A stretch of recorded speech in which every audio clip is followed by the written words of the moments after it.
Sir, हम सारे हथकंडे अपना चुके हैं, लेकिन वसीम खान से हमें कोई सुराग तो क्या, छोटी मोटी इंफॉर्मेशन भी नहीं मिली है। इसलिए सर, हम सबकी ये राय है कि इस केस को सीबीआई को हैंडओवर कर देना चाहिए। नो नो सॉरी, दुनिया की पुलिस जिसे गिरफ्तार नहीं कर सकी, उस वसीम खान को किसने गिरफ्तार किया? महाराष्ट्र पुलिस के एक ऑफिसर ने। और ये हमारे लिए फख्र की बात है।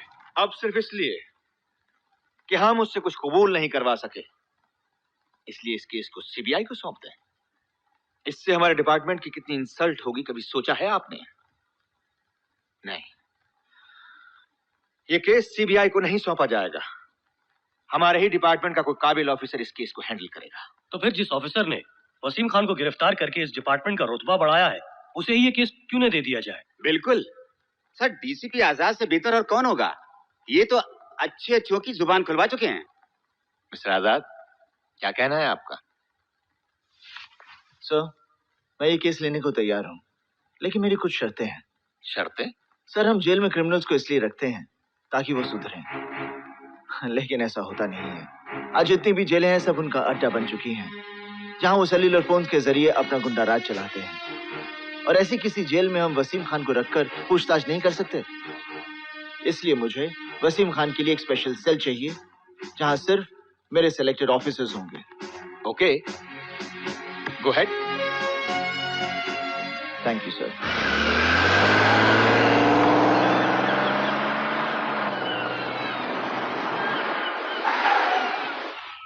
शिंदे, डीसीपी साहब आ रहे हैं। Is everything ready? ओके।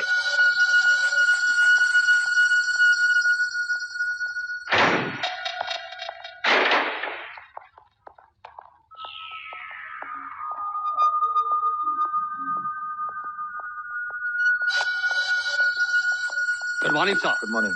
कैसे हो पाटिल? एकदम फिट सर।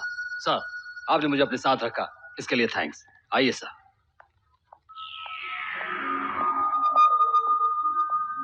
ये देखिए सर। सर, जैसा आपने चाहा था, सारा अरेंजमेंट वैसा ही किया है। चाहे कितना भी बड़ा ऑफिसर आ जाए, आपकी इजाजत के बगैर अंदर नहीं आ सकता। ये देखिए सर, चारों तरफ क्लोज सर्किट कैमरे लगे हुए हैं। इनके जरिए सेल के चप्पे चप्पे पर हमारी नजर रहेगी, और खास तौर से वसीम खान पर। सर, आइए।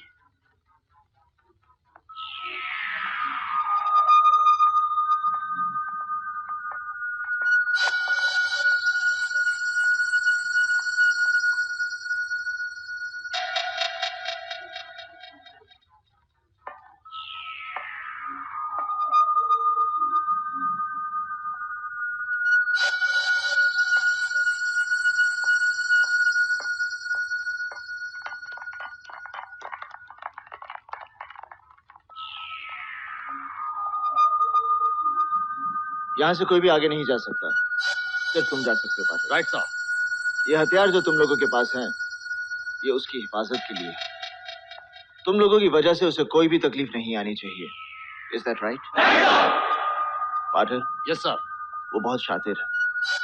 वो तुम्हें कितना भी उकसाए, कितना भी गुस्सा दिलाए, अपने आप पर काबू रखना।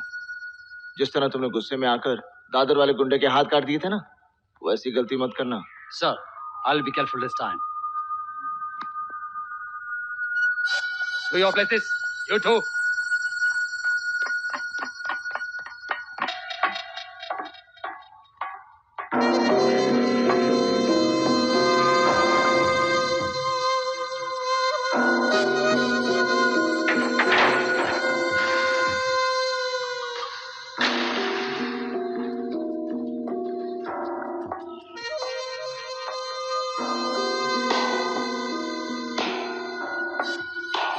Welcome DCP Rajshekhar Azad, welcome. अच्छा इंतजाम किया है तुमने, लेकिन कोई फायदा नहीं होने वाला। अपनी सरकार का पैसा बर्बाद कर रहे हो तुम। ये special officers, special cell, tight security, waste, total waste.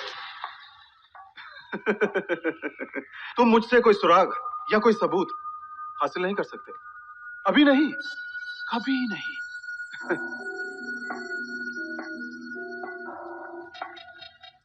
क्योंकि तुम्हारी ताकत की हद सिर्फ इन सलाखों तक है, लेकिन मेरी ताकत की हद जहां तक तुम सोच भी नहीं सकते वहां तक है नहीं थी कल तक। अब तेरी हद इस जगह तक ही है और तुझे बाकी की जिंदगी जो बहुत कम बची है यहीं गुजारनी है। डीसीपी आजाद, तुम एक मामूली से पुलिस ऑफिसर हो, पीएम या प्रेसिडेंट नहीं कि तुम जो चाहोगे वही होगा। लेकिन मैं जो चाहूं वो कर सकता हूं, क्योंकि मेरे पास मैन पावर है, मनी पावर है। मैं तो जब चाहूं यहां से बाहर जा सकता हूं। वसीम खान, ये तेरी खाला का घर नहीं है कि तू जब चाहे आए जब चाहे चला जाए। यहां से बाहर जाना तो दूर, मेरी मर्जी के बिना तू सांस भी नहीं ले सकता। I can! मैं कुछ भी कर सकता हूं। मैं यही तुम्हारी आंखों के सामने रहकर तुम्हारे मुल्क को बर्बाद कर दूंगा, क्योंकि तुम्हारे मुल्क में बिकने वालों की, पैसों के लिए गद्दारी करने वालों की तादाद बहुत ज्यादा है। उससे भी ज्यादा तादाद है देश के लिए कुर्बान हो जाने वालों की। चाहे हमें एक वक्त की रोटी ना मिले, बदन पे कपड़े ना हो, सर पे छत ना हो, लेकिन जब देश की आन की बात आती है तब हम जान की फांसी लगा देते हैं। और ये बात हम तुम्हें कितनी बार बता चुके हैं, 65, 71 और कारगिल में भी। भूल गए? कुछ नहीं भूले हैं हम। तुम लोगों का दिया हुआ एक एक जख्म अभी तक हरा है, और इसलिए हमने फैसला किया है कि तुम लोगों के साथ सरहद पर नहीं लड़ेंगे हम। अब हम भीतर घुसकर हिंदुस्तान के टुकड़े टुकड़े करेंगे।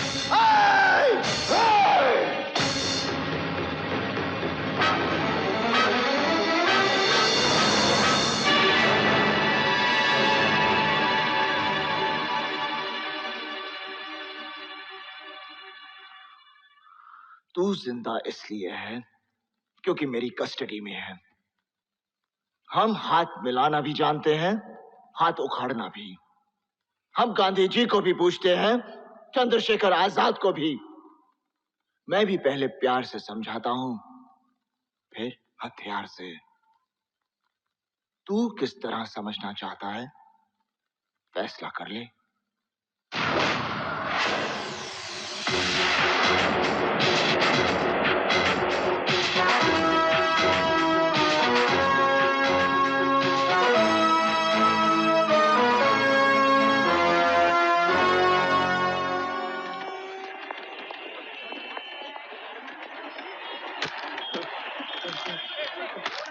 रहीम, इस लिस्ट में हमारा नाम ही नहीं है।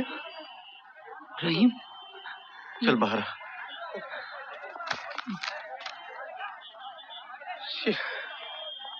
समझ में नहीं आया यार। पता नहीं कहाँ और क्या प्रॉब्लम हो गई यार। हम लोग पुलिस में भर्ती नहीं हो सकेंगे। क्यों नहीं होंगे? हटो लेकिन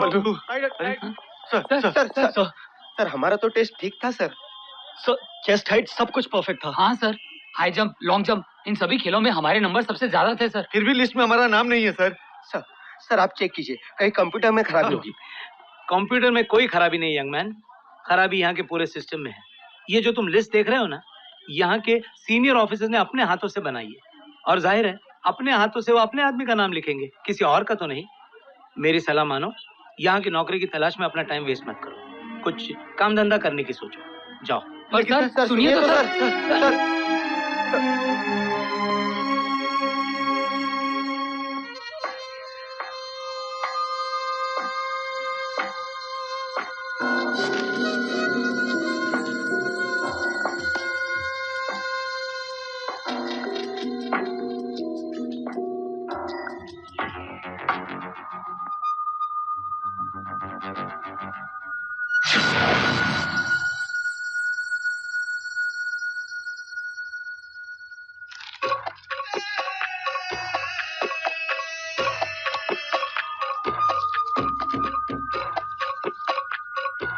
डीसीपी आजाद, मैंने कहा था ना मैं कुछ भी कर सकता हूँ।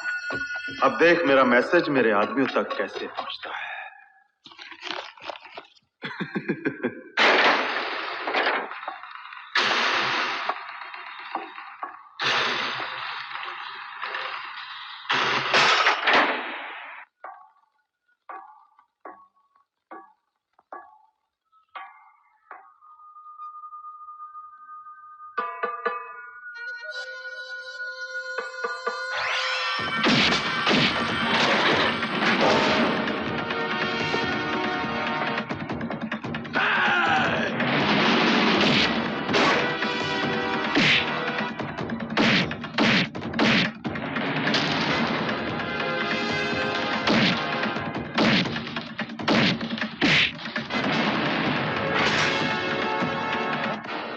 कौन?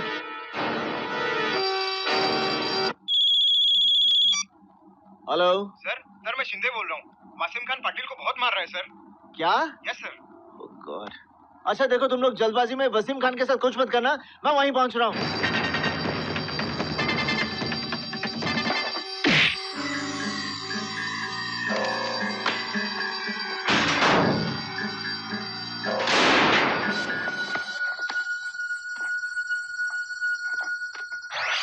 चलो।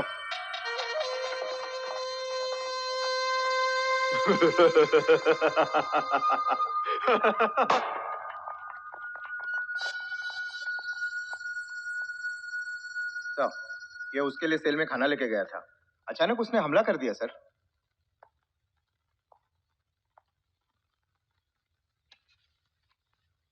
घबराओ मत पाटिल, सब ठीक हो जाएगा।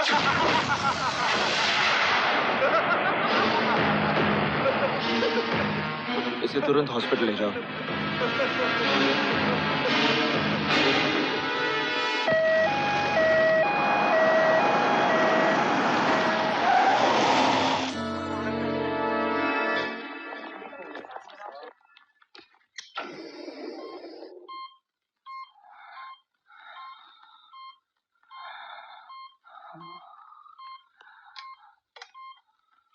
दो घंटे में होश आ जाएगा।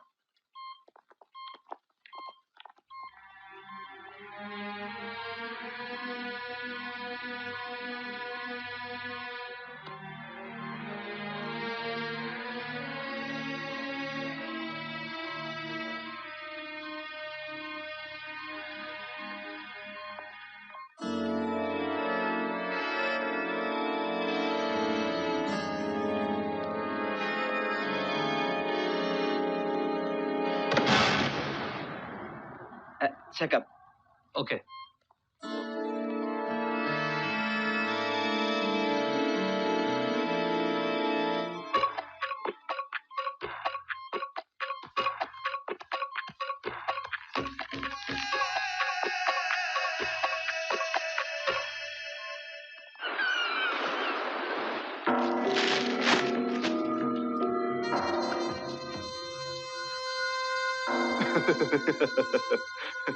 पढ़ो।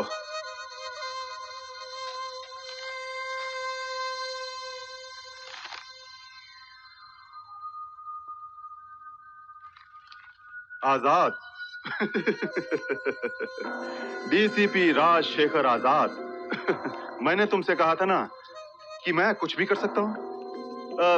एक ही महीने के आसपास हुआ ना मुझे अरेस्ट किए हुए, हाँ? लेकिन ये जुलूस तो मैंने कुछ ही दिन पहले प्लान किया है भाई, कुछ ही दिन पहले।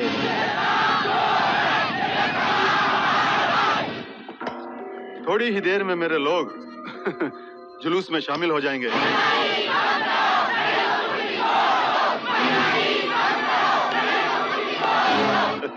फिर नारों की आवाजें चीखों में तब्दील हो जाएंगी।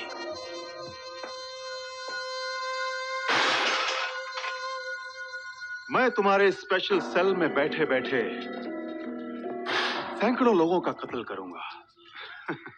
बहुत जांबाज ऑफिसर हो ना तुम, उन्हें बचा सकते हो तो बचा लो।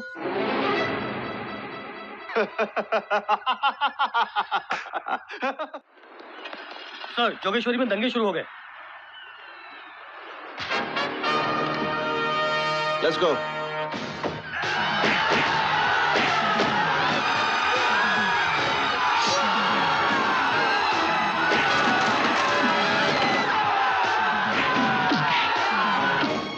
हेलो कंट्रोल रूम में डीसीपी आजाद बोल रहा हूँ। फॉरेन एम्बुलेंस और फायर ब्रिगेड को जोगेश्वरी भेजो जल्दी से। ठीक है, तो उन लोगों को वायरलेस पे इंस्ट्रक्शन दो कि ये दंगा प्लान्ड है, इसलिए कोई भी लाठीचार्ज ना करे पब्लिक के ऊपर। उन्हें कैसे भी शांत करने की कोशिश करें।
डीसीपी राजशेखर आजाद बोल रहा हूँ।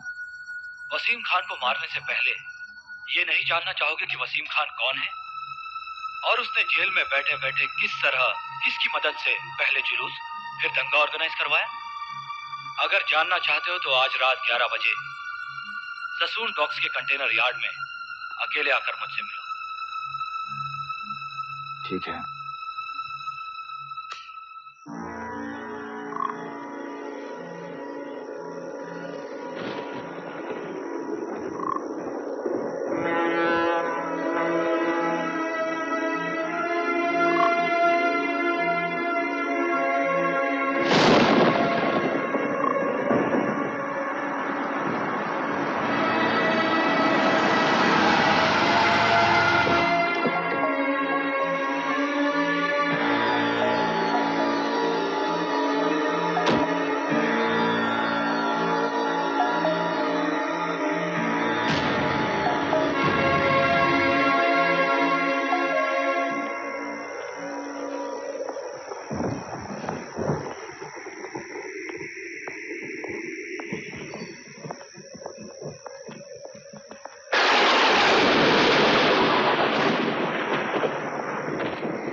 आने के लिए आपने? हाँ, मैंने कहा था।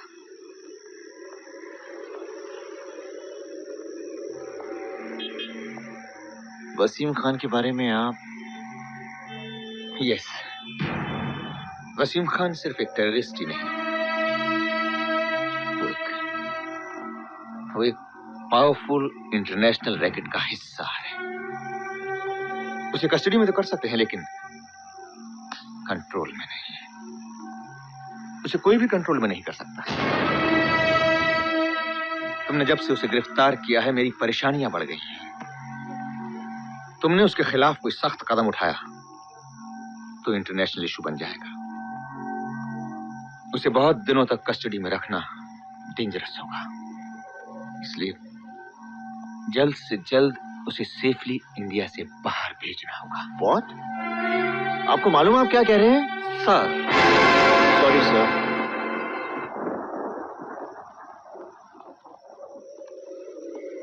सर, आप वसीम खान को अच्छी तरह से जानते हैं सर। आज जोगेश्वरी में जो दंगे फसाद हुए वो सब उसी ने किए और वो सब उसने मेरी कस्टडी में होते हुए किया सर। उसकी वजह से आज सैकड़ों निर्दोष लोग मारे गए और आप कह रहे हैं कि मुझे छोड़ दो? नहीं सर, मैं उसे जिंदा नहीं छोड़ूंगा, मार दूंगा उसे। इस देश के बाहर सिर्फ उसकी लाश जाएगी, सिर्फ उसकी लाश। देखो, दंगे फसाद होते रहते हैं, लोग मरते रहते हैं, इसमें इतना जज्बाती होने की क्या जरूरत है? You are a police officer, behave like a police officer. तरक्की करनी है तो कुछ चीजों को इग्नोर करना सीखो। तुम्हें दंगों के बारे में कब पता चला? आज सुबह। मुझे 2 दिन पहले से मालूम था। क्या आपको 2 दिन पहले पता था? इतना ही नहीं, वसीम खान पिछले 2 महीने से महाराष्ट्र में था और मेरी वजह से बचा रहा। उसे किसी ने गिरफ्तार नहीं किया, लेकिन तुमने ये गलती कर दी, बहुत बड़ी गलती। वसीम खान तुम्हारी इस हरकत से बहुत नाराज है, but don't worry, I will make him understand. देखो, मैं जानता हूं तुम अंजलि और बच्चों से बहुत प्यार करती हो, तुम नहीं समझोगे। ये बड़े ऊंचे दर्जे के पावर गेम है, तुम इस चक्कर में मत पड़ो। सेफ्टी के साथ वसीम खान को बाहर भिजवाने का बंदोबस्त कर दो। हाँ, अगर ऐसा करते हो तुम्हारा जमीर तुम्हारे आड़े आता है तो कुछ दिनों के लिए छुट्टी लेकर बीवी बच्चों के साथ बाहर चले जाओ। सारा इंतजाम मैं कर दूंगा। Go ahead.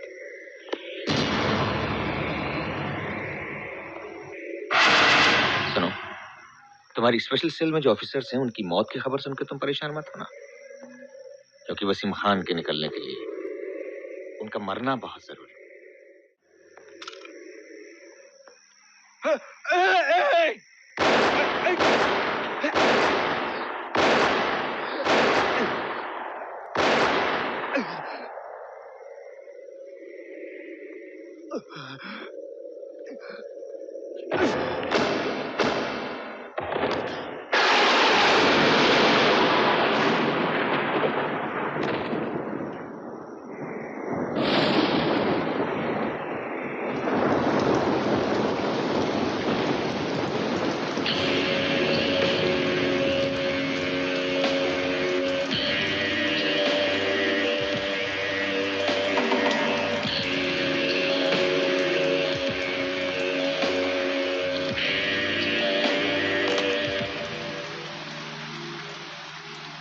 इस बॉडी को डिस्पोज कर दो।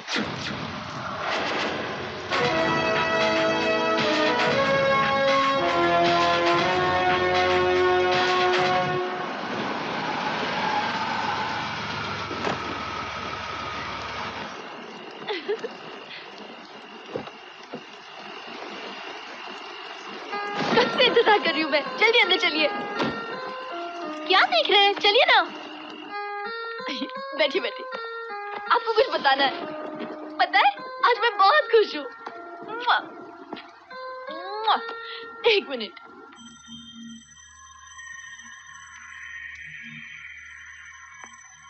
सरप्राइज, ये लीजिए अपना फेवरेट डिश। चलिए मुंह मीठा कीजिए। जानते हैं क्यों? पेपर पढ़िए।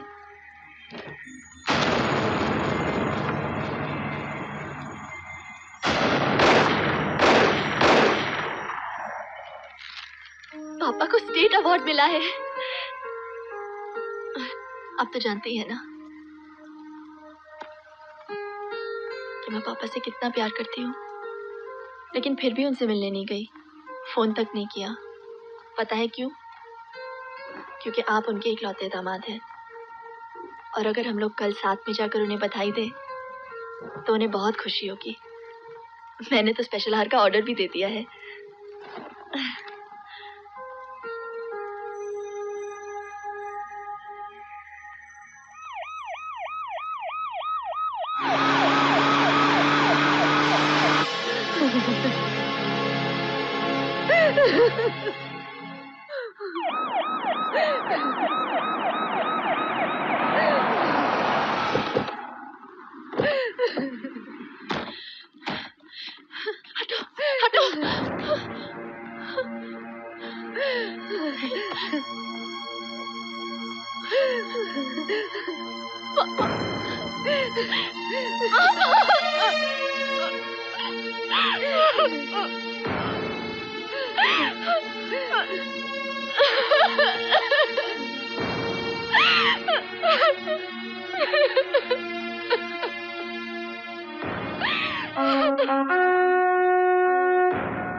सर, हम सब पुलिस अफसर बनने की उम्मीद छोड़ चुके थे और डिप्रेशन में आकर हम क्राइम की तरफ मुड़ सकते थे, लेकिन आपने हम सबको अपने साथ रखकर गुनहगार होने से बचा लिया। लेकिन हम सब कंफ्यूज है सर, हम आपको समझ नहीं पा रहे। सर, आप ही ने डीजीपी साहब को मारा और आप ही उनका क्रियाक्रम कर। मैं अपना फर्ज निभा रहा हूँ। हम आपका मतलब नहीं समझे सर। देश का बेटा हूँ इसलिए मैंने उन्हें गोली मार दी। दामाद हूँ इसलिए अंतिम संस्कार कर रहा हूँ। सर, डीजीपी साहब सिर्फ वसीम खान से मिले हुए थे, इसलिए आपने उन्हें मार डाला। फिर वसीम खान जिंदा क्यों है? उसे तो मैं कभी भी मार सकता हूँ, लेकिन वो असली दुश्मन नहीं है। असली दुश्मन तो वो लोग हैं जो इस देश के होकर भी इस देश की नींव खोद रहे हैं। मैंने कभी सोचा भी नहीं था कि डीजीपी साहब ऐसा कर सकते हैं, और ना जाने ऐसे कितने और लोग होंगे। वसीम खान के जरिए ही मैं उन तक पहुंच सकता हूँ, इसलिए वसीम खान का जिंदा रहना बहुत जरूरी है।